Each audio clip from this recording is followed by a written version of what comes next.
कार्यक्रम के पुण्यार्चक हैं श्री सुनील कुमार कमला जैन, लोकेश, रजत, विजयनगरम, आंध्र प्रदेश।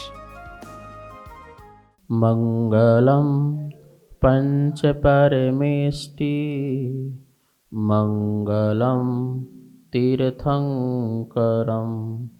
मंगलम विश्वजिद्धर्मम मंगलम वीरशासनम मंगलम वीरशासनम वंदितो सव्यसिद्धि ध्रुवमचलमणोवं गदिं पते वोक्षामि समय पाहुड मृडमो सुद केवली भरिदम। समय सार परम मांगलिक ग्रंथ है। आचार्य भगवान कुंद देव द्वारा यह ईसा पूर्व प्रथम शताब्दी में लिखा गया है। इसमें 415 प्राकृत भाषा में गाथाएं हैं। आचार्य अमृतचंद स्वामी की आत्म टीका के अनुसार 8वां अध्याय चल रहा है, निर्जरा अधिकार। निर्जरा अधिकार के माध्यम से यहाँ पर किस प्रकार से निर्जरा होती है सम्यक दृष्टि की कल बताया था। गाथा नंबर 201 और 202 ये दो गाथाओं में ये बात कही गई थी कि परमाणु मात्र भी राग है तो उसे आत्मा का अनुभव नहीं है। आत्मा का अनुभव नहीं हो सकता यदि परमाणु मात्र भी राग होगा। यद्यपि वह सर्व आगम को जानता है और सर्व आगम को जानने के बाद भी उसको शुद्ध आत्मा का अनुभव नहीं होगा, आत्मा को नहीं जानेगा। ऐसी बात यहाँ कही गई थी। कोई मुनिराज भी हो और पूरे द्वादशांग का ज्ञान हो, द्वादशांग के पाठी हो, पर कह रहे हैं उनके पास से भी राग का यदि अनुभव कर रहे हों तो उस समय आत्मा का अनुभव नहीं हो सकता है। वो रागानुभूति होगी, आत्मानुभूति नहीं होगी। जितना अंश में राग है वो तो राग की अनुभूति कहलाएगी ना, आत्मा की अनुभूति नहीं कहला सकती। आत्मा की अनुभूति मतलब वीतरागता की अनुभूति, और वीतरागता में जहाँ पर राग बिल्कुल भी ना हो। समस्त कसायों के क्षय हो जाने पर या संपूर्ण कसायों के बिल्कुल उपशम हो जाने पर आत्मा के जो शुद्ध वीतराग परिणाम होते हैं उसे ही शुद्ध आत्मानुभूति कहते हैं, शुद्धात्मानुभूति कहते हैं। उसके बिना नहीं है। तो उसके बिना क्या है? उसके बिना तो जितने रागांश घटे हैं उतने शुद्धता में प्रवेश है। जैसे हम पानी को फिल्टर करें तो एक बार में, 2 बार में, 3 बार में तो फिल्टर हुआ कि नहीं हुआ? बोले फिल्टर तो हुआ। क्या पूर्ण हो गया? तो बोले पूर्ण नहीं हुआ। पूर्ण कब होगा? जब उसमें कण मात्र भी अन्न पदार्थ नहीं होगा, तभी हम उसे क्या कहेंगे? शुद्ध कहेंगे। उसके पहले शुद्ध कहेंगे क्या? हम कथनचित उसको भी शुद्ध कहेंगे, पर किसकी अपेक्षा? मटमेला की अपेक्षा।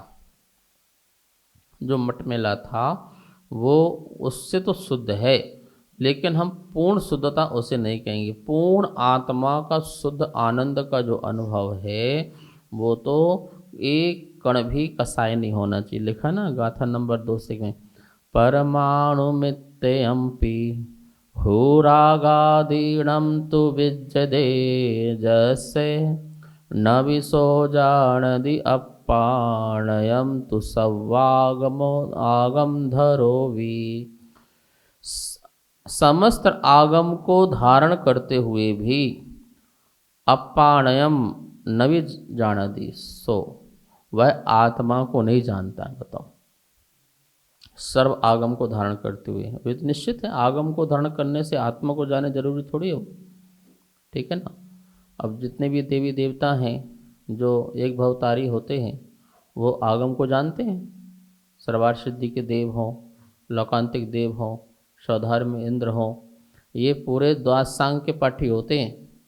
संपूर्ण आगम को अपनी आत्मा में धारण करते हैं और उसकी चर्चा भी करते हैं दिन रात। तो चर्चा करने मात्र से और आगम को धारण करने मात्र से आत्मा को जाने जरूरी थोड़ी है, ठीक है ना। सम्यक दृष्टि भी संपूर्ण आगम को धारण कर सकता है। चौथे गुण स्थान में तो है देव, सम्यक दृष्टि और संपूर्ण आगम को धारण किए हुए हैं, लेकिन संपूर्ण आगम को धारण करते हुए आत्मानुभूति नहीं होती।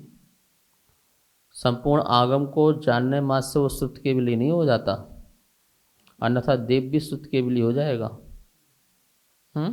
तो सुत के विलय कौन? जो अपने को जानता है वो सुत के विलय।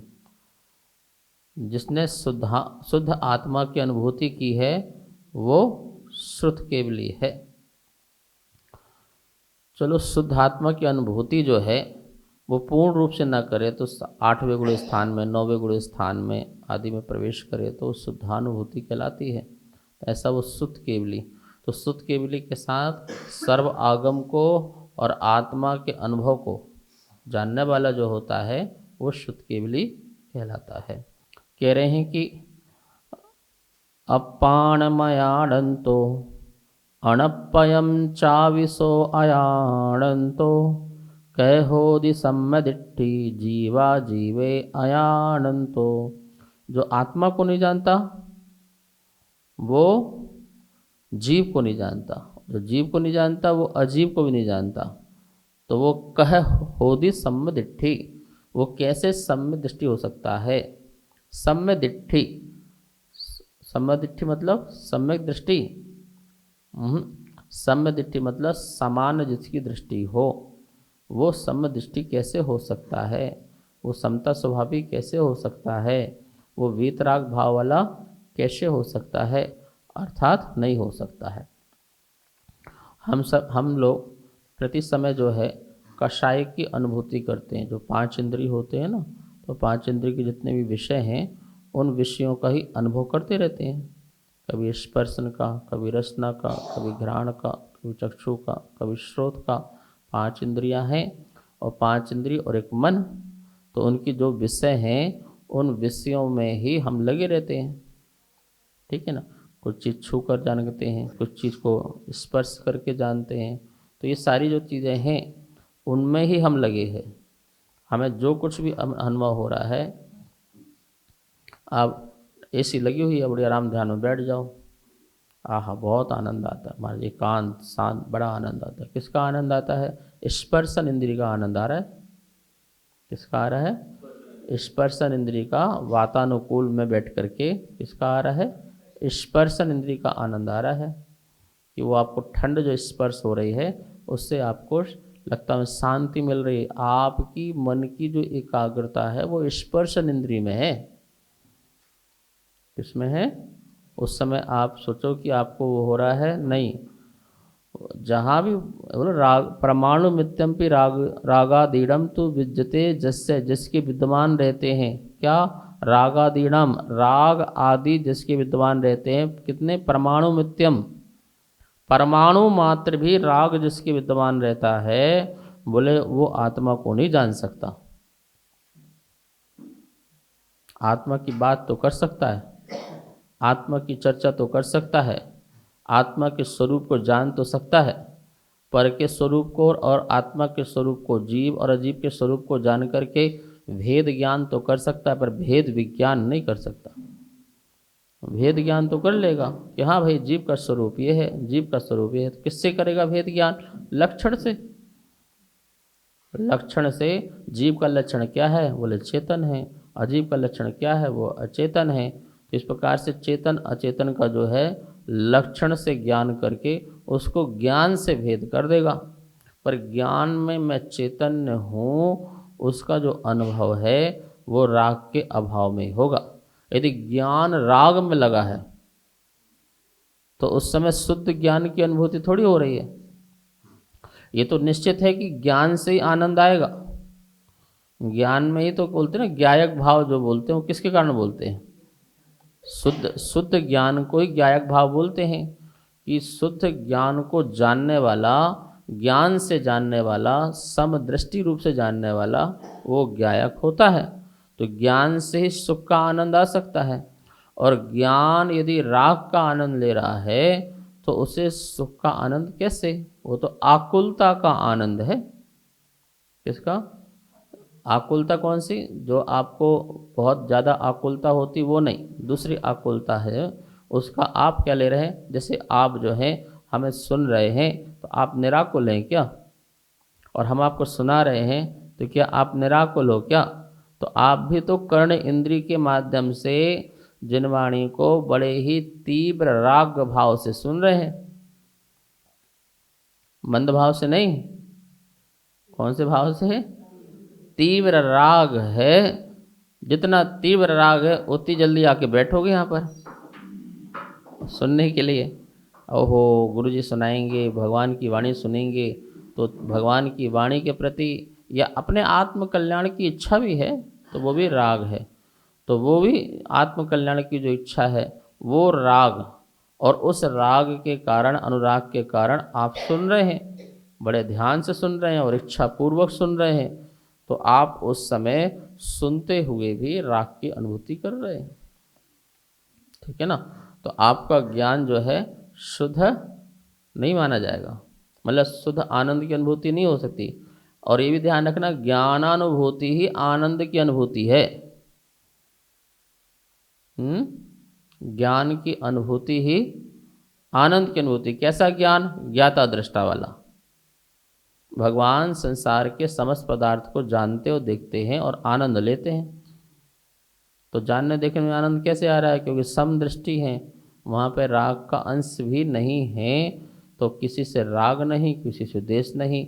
ज्ञान में जो पदार्थ दिख रहा है, झलक रहा है, उसके प्रति किसी प्रकार का राग नहीं पैदा हो रहा है और किसी प्रकार का द्वेष पैदा नहीं हो रहा है, इसलिए आनंद में है। तो वो ज्ञानानुभूति ही आनंद की अनुभूति है। श्रद्धानुभूति जो है वो आनंद अनुभूति नहीं है। श्रद्धानुभूति जो है, क्योंकि श्रद्धा जो है अभी वर्तमान में हमारी वो अनुराग करती है। कहा ना कि सम्यक दर्शन जो है देवगति का कारण है। शास्त्र में लिखा है सम्यक दर्शन के प्रभाव से देवगति को प्राप्त होते हैं, अन्न गति को नहीं जाते हैं, नरक में नहीं जाते हैं, तिरंच में नहीं जाते हैं, देवगति को प्राप्त होते हैं। तो बोले सम्यक दर्शन जो है देवगति का कारण है, तो फिर सिद्धों में सम्यक दर्शन होना कौन सा कारण बनेगा? तो बोले नहीं, सम्यक दर्शन जो है देवगति कारण है। सम्यक दर्शन के काल में पाया जाने वाला जो राग है वो देवगति कारण है। तो बोले क्या राग है? बोले सम्यक दृष्टि को अपने भगवान से, अपने गुरु से, अपने शास्त्र से, सच्चे मार्ग से, लोगों पर दया करुणा आदि के परिणाम से, इन सब से परिणाम होते हैं ना, तो इनमें सब में रागांश राग पाया जाता है। बोले वो राग, उससे जो आश्रय हुआ, उससे जो पुण्य का आश्रय हुआ, उस समय यदि आयु का जो बंध हुआ तो नियम से देवगति को ही होगा, अन्न को नहीं होगा। मंद परिणाम है, उस समय अशुभ के परिणाम तीव्र नहीं है। कैसे हैं वो? मंद। और शुभ के परिणाम तीव्र हैं। शुभ के परिणाम कैसे हैं? वो तो तीव्र हैं। और अशुभ के परिणाम क्या हैं? बिल्कुल बिल्कुल मंद छाए हुए हैं। ठीक है ना? जैसे आप यहाँ मंदिर आए तो ये निश्चित है आपको घर के जो अशुभ परिणाम थे या घर के प्रति जो आसक्ति थी वो कम हुई, और मंदिर के प्रति आसक्ति क्या हुई? तीव्र हुई। तभी आपका घर छूटा, तभी आपने घर छोड़ा, अन्यथा घर छोड़ नहीं सकता कोई। इतने बढ़िया सुख साधन कैसे छोड़ सकते हैं? पर आपने उन सुख साधन में अनासक्त भाव लाए और प्रभु के मंदिर या गुरु के मंदिर से आपने जो है अनुराग बढ़ाया, तो आपका वहाँ पर कल्याण का भाव हुआ। किसका भाव हुआ? आप कल्याणी बने, आप कल्याण को धारण करने वाले बने। आपने सोचा कि मेरा वहाँ से आत्म कल्याण होगा, वहाँ से मेरा उद्धार होगा, प्रभु वंदना से मेरा दिन अच्छा जाएगा। ऐसी भावना से आप घर से निकले तो आपने उस समय अपने जो परिग्रह है, अपने जो परिवार है, उसमें से आसक्ति कम की। वैसे त्यागी हो गए ऐसा नहीं, पर उस समय उपयोग में तुम्हारे भगवान आए। लब्धि में तुम्हारी आसक्ति चली गई, लोभ लब्धि में चला गया, और अब दूसरा लोभ खड़ा हुआ, कौन सा वाला? अशुभ लोभ जो था वो तो चला गया लब्धि में, और जो शुभ लोभ है वो आके सामने खड़ा हो गया। कौन सा शुभ लोभ? भगवान का अभिषेक देखने करने का, पूजन पाठ करने का, स्वाध्याय सुनने सुनाने का, आहार दान आदि देने का, ये शुभ लोभ आपको जागृत हुआ। तो उस समय कह रहे हैं ज्ञान तो सच्चा है, और ज्ञान तुम्हारा दूषित नहीं है। सम्यक दृष्टि का ज्ञान कोई दूषित ज्ञान नहीं होता है, सुज्ञान ही होता है, सम्यक ज्ञान ही होता है। पर वो ज्ञान जो है, उस ज्ञान से वो राग की अनुभूति कर रहा है। शुद्ध ज्ञान भी शुभ राग का क्या है, हर समय अनुभव ले रहा है। अच्छा, ज्ञान अनुभव लेता है कि चारित अनुभव लेता है? अनुभव कौन लेता है? ज्ञान ही तो लेता है ना। तो ज्ञान उस समय कौन सा अनुभव ले रहा है, शुभ का अशुभ का? रवि जी, किसका ले रहा है? शुभ का अनुभव ले रहा है ना। तो शुभानुभूति हुई ना। कौन सी अनुभूति हुई? शुभानुभूति हुई, अशुभ अनुभूति तो नहीं हुई। हाँ, ये बात अलग है कि जितना शुभ होना चाहिए था उतना शुभ नहीं हो रहा है, तो उस समय कुछ अशुभ की भी अनुभूति ले रहा है। एक समय में ही दोनों कार्य हो रहे हैं, शुभ के भी और अशुभ के भी। पर हमारा जो हम शुभ के सन्मुख ज़्यादा खड़े हुए हैं, ठीक है ना, तो इसलिए हमारे उपयोग में शुभ ज़्यादा दिख रहा है। पर हम उतने अंश में, जितने अंश में हमें भगवान से राग होना चाहिए उतना होता है क्या? तीव्र भक्ति होती है क्या? जितनी तीव्र भक्ति होना चाहिए, जैसे लोगों की होती है, जैसे शास्त्रों में हमने पढ़ी है, जैसे अपन ने मानतों की देखी है, जैसे अन्य आचार्यों की देखी है, जैसे समंतवत स्वामी की देखी है कि पिंडी से भी क्या फट जाए, भगवान निकल के आ जाए।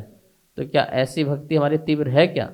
तो उतनी तीव्र नहीं होने के कारण इसका मतलब है उतने अंश में हमारी विशुद्धि अंश जो है शुभ वाली कम है, कम है ना।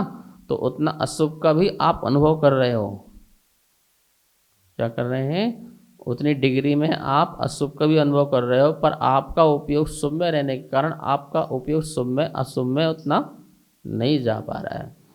पर कर तो ज्ञान आपका वहाँ पर राग का ही अनुभव कर रहा है, द्वेष का ही अनुभव कर रहा है। तो बोलो उस समय कौन सी अनुभूति हुई फिर? शुभानुभूति हुई ना, शुद्धानुभूति नहीं हुई। और ये भी ध्यान रखना, शुभानुभूति शुद्धानुभूति का कथनचित कारण है। क्या है? कथनचित कारण है, परमानेंट कारण नहीं है, ठीक है ना। शुभ जो है राग है, शुभ क्या है? राग है। तो राग वीतराग का कारण हो सकता है क्या? राग जो है वीतराग का कारण हो सकता है? सबका अपना अपना कारण है, ठीक है ना। अच्छा, अशुभ का कारण कौन है फिर? अशुभ का कारण कौन है? नहीं, जैसे आप कहो शुद्ध का कारण शुभ है, जैसे कहते हैं शुद्ध का कारण शुभ है, तो अशुभ का कारण कौन है फिर? अशुभ ही तो है ना। तो अशुभ अशुभ का कारण है, शुभ शुभ का कारण है, और शुद्ध शुद्ध का कारण है। ऐसा ध्यान रखना, ठीक है ना। हम उदाहरण देंगे, फूल से फल आया, फूल से फल आया, तो फूल कारण हुआ फल के लिए, ऐसा हमने कहा। लेकिन देखा जाए फूल फूल है और फल, फूल के विनाश से ही फल आता है भाई, फूल कारण नहीं है। जितने अंश में फूल का विनाश होते जाएगा उतने अंश में फल, और जब पूरा फूल खत्म हो जाएगा और फल पूरा हो जाएगा, ठीक है ना। तो फूल फल का कारण कहाँ हुआ? लेकिन व्यवहार में कहेंगे फूल से निकल रहा है, इसलिए फूल फल का कारण है। लेकिन निश्चय में देखा जाए फूल फल का कारण नहीं है। फूल फूल में था, फल फल में था, फूल नष्ट होते जा रहा था और फल बनते जा रहा था। तो राग वीतरागता का कारण नहीं हो सकता, लेकिन एक निमित्त की दृष्टि से कि जो शुभ राग है वो शुभ राग में शुद्ध की ओर जाने में ज़्यादा साधन उपलब्ध हैं, ठीक है ना। पर अशुभ से शुद्ध में जाना बड़ा कठिन है। एकदम अशुभ में रहा, एकदम शुद्ध में जाना बड़ा कठिन है। लेकिन जाते नहीं है ऐसा नहीं है, नहीं जाते ऐसा नहीं है। पूरा शुद्ध, तुरंत अशुभ को छोड़ के सीधे शुद्ध में जा सकते हैं और गए हैं। सीधे मिथ्यात्व में थे और सीधे अनादि मिथ्या दृष्टि थे, आए और सीधे मुनि बने और तुरंत कल्याण हो गया और तुरंत उन्होंने कुल शुद्ध उपयोग अपने अंदर धारण कर लिया, केवल ज्ञान तक प्राप्त कर लिया। तो ऐसा नहीं है कि वो नहीं। एक तो निश्चित है कि उसको हटाने के बाद ही शुद्ध प्रकट होगा, वो कारण नहीं बन सकता, शुभ अशुभ कारण नहीं बन सकते, दोनों को समाप्त करने के बाद ही बनते हैं। तो यहाँ हमें ये बात को समझना है कि भैया फिर हमें राग कम करना चाहिए। क्या करना चाहिए? क्योंकि जब राग जो है हमारा आनंद की अनुभूति के कारण नहीं है, इसलिए मुनिराज भी राग में भी उपयोग कम करते हैं। कौन से? शुभ राग में भी, शुभ राग में भी वो संतुष्ट नहीं होते। क्या नहीं होते हैं? संतुष्ट नहीं होते हैं। भगवान का स्वाध्याय करके वो खूब संतुष्ट हो रहे हो, अपनी ईर्ष्या समिति का पालन करके खूब संतुष्ट हो रहे हो। बोले भैया ये भी क्यों, ये भी अवलंबन क्यों, ये भी शुभ का अवलंबन क्यों? ये भी ना हो तो खुश है। शास्त्र में लिखा है, आत्मख्याति टीका में अमृतचंद स्वामी ने दिया है दृष्टांत कि भैया मुनिराज तो जो है अपने आत्मा में रहें, लेकिन आत्मा से बाहर निकलने के बाद ऐसे ही हैं जैसे जल से मछली किनारे में आ जाती है तो कुछ क्षण के लिए तो अच्छा लगता है, लेकिन ज़्यादा देर तक रहे तो तड़फने लग जाए। ऐसे ही मुनिराज अपने शुद्ध भाव से निकल करके कभी स्वाध्याय में, कभी प्रतिक्रमण में, कभी प्रवचनों में, कभी अपने व्रतों के पालन में अपना उपयोग लगाएं तो ठीक है, लेकिन ज़्यादा देर रह नहीं सकते हैं। ज़्यादा देर रहेंगे तो वो उनको वही शुभ जो है दुखदाई हो जाएगा कि अशुभ में जाना नहीं है और शुभ में लगे रहना, तो वो दुखदाई हो जाएगा। बोले फिर वो शुद्ध की ओर भागते हैं, शुद्ध की ओर जाते हैं, ठीक है ना। तो ये बहुत सुंदर व्यवस्था बनाई है। तो आप हम सब लोग ये ना सोचे कि हमने सब आगम धरो, हमने सब पढ़ लिया है, हमें सब पता है, हम सब जानते हैं, हमें सारे शास्त्र पढ़े हुए हैं, ये सब शास्त्र के हमने सब पढ़े हैं, सब कुछ भी पूछ लो हम सब बता देंगे, हम सब समझा देंगे। तो बताना, समझना, समझाना ये भी बाह्य है, ये भी बाह्य है। और ये भी सिर्फ एक आत्मा को जानने की बात थी बस। लिखा ना टीका में समय सार की कलश में, अमृत कलश में, कि भाई मैंने जो कुछ बताया है तुमको एक आत्मा को जानने को बताया था, तुम्हें आत्मा समझ में आ गई क्या? बोले हाँ आ गई है। अच्छा, अनुभव में आ गई? बोले नहीं आई। तो बोले अनुभव लो। और अनुभव में आई? बोले हाँ आई। अब जो पढ़ाया वो सब डिलीट कर दो। क्या कर दो? जो हमने बताया उसको क्या करो? डिलीट करो। एक भोजन की विधि है, तुम्हें भोजन बनाना नहीं आ रहा था और उसका स्वाद नहीं पता था। एक भोजन है, उसका स्वाद तुमको नहीं पता था, पर सुना था कि इसका स्वाद बढ़िया है। देखिए जी, बढ़िया स्वाद है। अब आप क्या लग गए? स्वाद तो बढ़िया है पर बनेगा कैसे? तो उसको क्या करोगे फिर? उठाओ पुस्तक, रेसिपी खोलो और फिर उसमें इतना ये डालो, इतना ये डालो, इतना ये डालो, जितना जितना लिखा उतनी डालना। कम ज़्यादा लिखा तो बढ़िया नहीं बनेगा। और बढ़िया बन गया। और बनने के बाद उसको कहाँ रखा? जिभ्या में रखा और फिर उसका स्वाद लिया। जैसा सुना था, जैसा पढ़ा था, वैसा ही मैंने अनुभव किया, वैसा ही मैंने आनंद लिया। अब बताओ, उस आनंद के समय तुम्हें पुस्तक याद आ रही क्या, बनाने की विधि याद आ रही क्या, और वो विधि याद करोगे तो वो आनंद चला जाएगा। तो बोले वो डिलीट करो, जो तुमने पढ़ा था, जो तुमने सीखा था, अब वो, क्योंकि हमने तो स्वाद के लिए इतनी मेहनत की थी, मशक्क़त की थी, सारी पढ़ाई लिखाई की थी, अध्ययन किया था, या किसी अनुभव व्यक्ति से प्रैक्टिकल रूप से सीखा था। अब सीख लिया, समझ लिया, अब तो उसका स्वाद लेना। ऐसे ही कह रहे कि हमने सर्व आगम जो पढ़े हैं वो आत्मा की अनुभूति, अपने मतलब आनंद की अनुभूति, ज्ञानानुभूति के लिए हमने जो है ज्ञाता दृष्टा होने के लिए हमने सब पढ़ा था। अब हम ज्ञाता दृष्टा हो गए तो फिर काहे के लिए अब, लेकिन जब तक नहीं हुए तब तक सर्व आगम की चर्चा करते रहते हैं, उसकी बात करते हैं, समझने की कोशिश करते रहते हैं, और उसके माध्यम से अपना प्रयास करते हैं कि हम इसका अनुभव कर सकें। ठीक है ना। तो अभी हम वर्तमान में अपने आप को यही समझें कि सर्व आगम धारने के बाद भी हम शुभ में लगे हुए हैं, और ये हमारा शुभ चलता रहे, खराब नहीं है, ये हमारा शुभ चलता रहे। कब तक चलता रहे? कब तक? 33 सागर तक। कब तक चले? ज़्यादा नहीं चलाना। कितना चलाना है? क्योंकि 33 सागर के बाद तो फिर तो होना ही होना है, मुनि बन के केवल ज्ञानी होना ही होना है। इससे ज़्यादा क्या चर्चा करेंगे? 33 सागर से ज़्यादा चर्चा नहीं होगी। चर्चाएं तो हो सकती हैं, पर तुम्हारे पास टाइम ही नहीं मिलेगा इससे चर्चा करने का। एक बार सर्वासिद्धि जाओ, 33 सागर तक लगातार क्या करो? चर्चा करो। लेकिन वो चर्चा जब तक चर्या नहीं बनेगी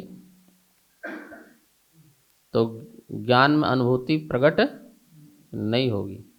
तो हमें क्या करना है? चर्चा के साथ साथ क्या करना है? चर्या में लाना है। चर्या मतलब आंतरिक आत्मा में उसका अनुभव करना ही चर्या, ब्रह्मचर्य। तो ब्रह्मचर्य मतलब बाह्य जो है सो है ही है, पर आत्मा में चर्या करना, आत्मा में रमण करना, वो कहलाता है ब्रह्मचर्य। ऐसे ही ज्ञान की चर्या अपने में करना। इस कार्यक्रम के पुण्यार्जक थे श्री सुनील कुमार कमला जैन, लोकेश, रजत, विजयनगरम, आंध्र प्रदेश।